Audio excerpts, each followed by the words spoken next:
For I know the plans I have for you, declares the Lord, plans to prosper you and not to harm you, plans to give you hope and a future. Jeremiah chapter 29, verse 11. The sun slowly rises over a quiet little town. Farmers walk toward their fields. Children make their way to school. Small shops open their doors. The town is peaceful, but life there is not easy.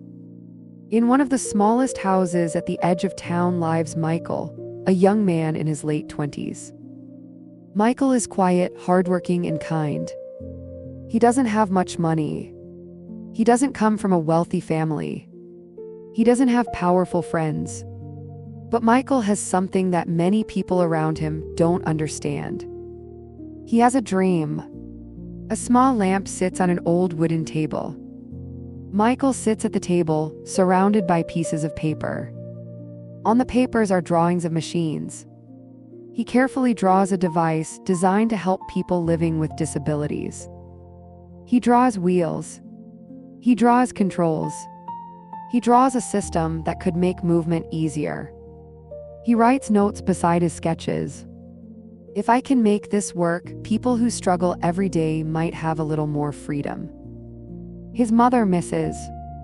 Carter, stands in the doorway. She looks at the drawings. Michael, you're still working on that. Michael smiles. Yes, Mama. You've been working on it for months, I know.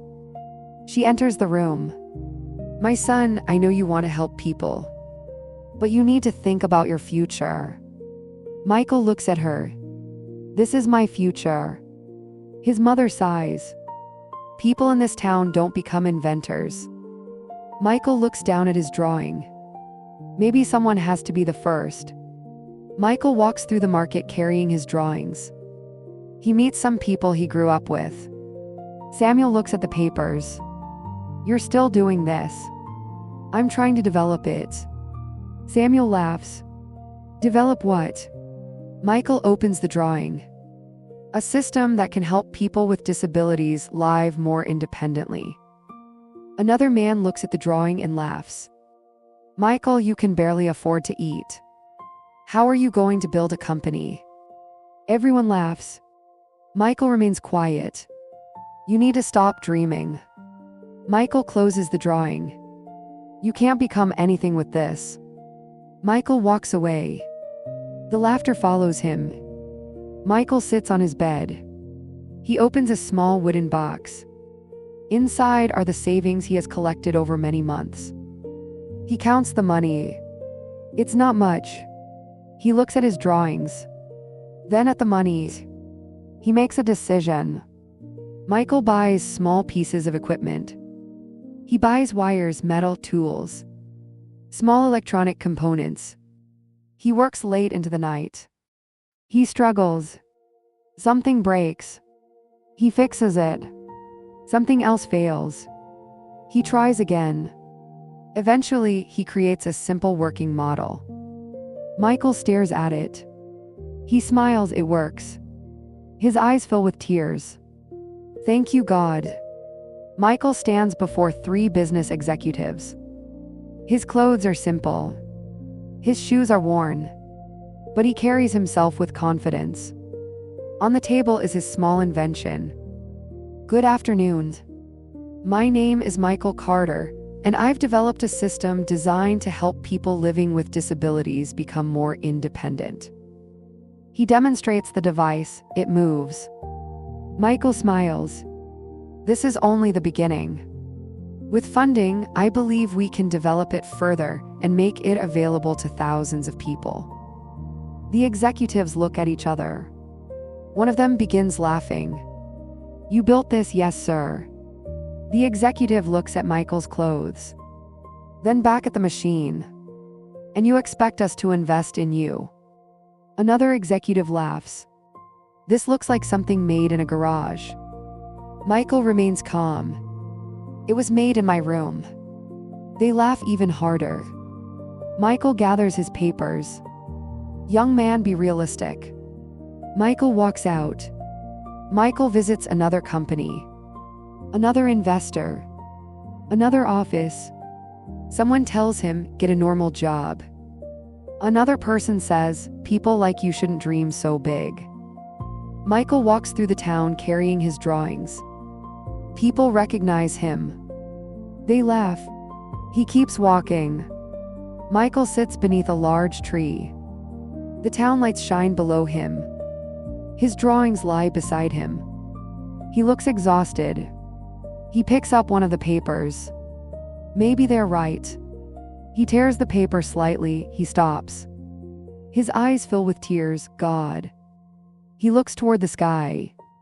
Why did you put this dream in me if nobody believes in it? Silence. A gentle wind moves through the trees. Michael closes his eyes. He remembers his mother's words. God doesn't always show you the whole road. Sometimes he only gives you enough light for the next step. Michael opens his eyes. He looks at his drawings. Then I'll take the next step. He gathers his papers. Michael has started a tiny repair shop. The shop is small. There are only a few tools. He repairs radios, small machines, phones, and household equipment. He doesn't make much money, but he is kind to everyone. An elderly woman struggles to carry a bag. Michael helps her. A little boy drops his coins. Michael picks them up and returns them. A man with a disability brings him a broken mobility device. Michael examines it. How much will it cost? Michael shakes his head. Nothing. You need it more than I need the money. The man smiles. God bless you. Someone has been watching. Her name is Esther. She is a young woman with a gentle spirit and a sharp mind. She approaches Michael. You do that often. Michael looks at her. Do what? Help people without asking for anything. Michael smiles. If you can help someone, why wouldn't you? Esther smiles. That's a good answer. Esther returns. Michael is working on his invention. She watches. What are you building? Michael hesitates. He has heard enough laughter from people. But something about Esther feels different. He brings out his drawings. This. Esther studies them. Tell me about it. Michael begins explaining. He talks about people who cannot walk easily. People who struggle to communicate. People who need assistance with everyday tasks. He explains his dream of creating affordable technology that could give people greater independence. Esther listens. She doesn't interrupt. She doesn't laugh. When Michael finishes, she looks at him. How long have you been working on this? Years. Why did you stop? Michael looks down. I didn't stop. Esther smiles. Good. Esther arrives carrying a small box. What's that? She opens it. Inside are tools and materials. Michael looks surprised. Esther. I want to help. You don't have to, I know. She smiles. I want to. Michael looks at her. For the first time in a long time, he doesn't feel alone. Michael and Esther work together. They build. They test. They fail.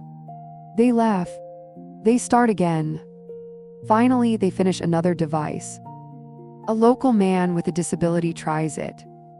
He moves forward. Everyone watches. The man's face lights up. I can move without someone pushing me. Michael becomes emotional. Esther places her hand on his shoulder. This is only the beginning. One customer becomes 5. 5 become 20. 20 become hundreds. People from neighboring towns hear about Michael's invention. The little shop becomes a workshop. The workshop becomes a company. Employees join. Engineers arrive.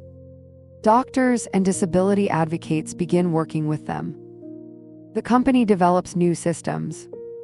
Technology that helps people move.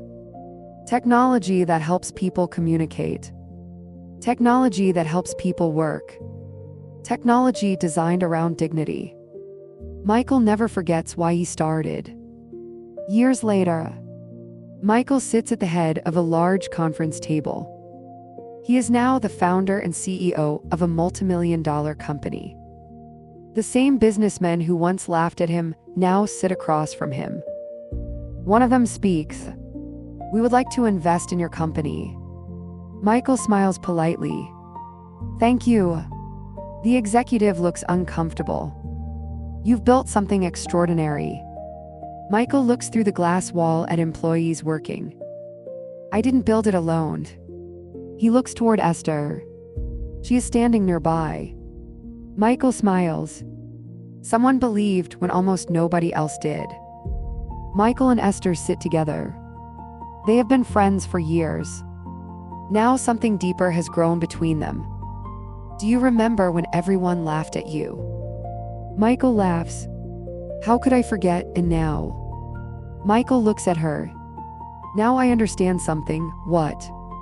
"Sometimes rejection is not the end of the road." He takes her hand. "Sometimes God uses rejection to redirect you toward the people you're supposed to meet." Esther smiles. "And who are you supposed to meet?" Michael looks into her eyes. "You." Beautiful music fills the church. Michael and Esther stand before their families and friends. They exchange rings. "I promise to love you, honor you, and walk beside you through every season of our lives." Esther smiles through tears. "I promise to stand beside you, believe in you, and remind you of God's purpose whenever you forget." The pastor smiles. "May God bless your home with love, peace, joy, and faith." Everyone applauds. Michael and Esther embrace. The house is filled with laughter. Their children run through the hallway. "Daddy." Michael catches his child and lifts them into the air. Esther enters carrying breakfast. Everyone to the table.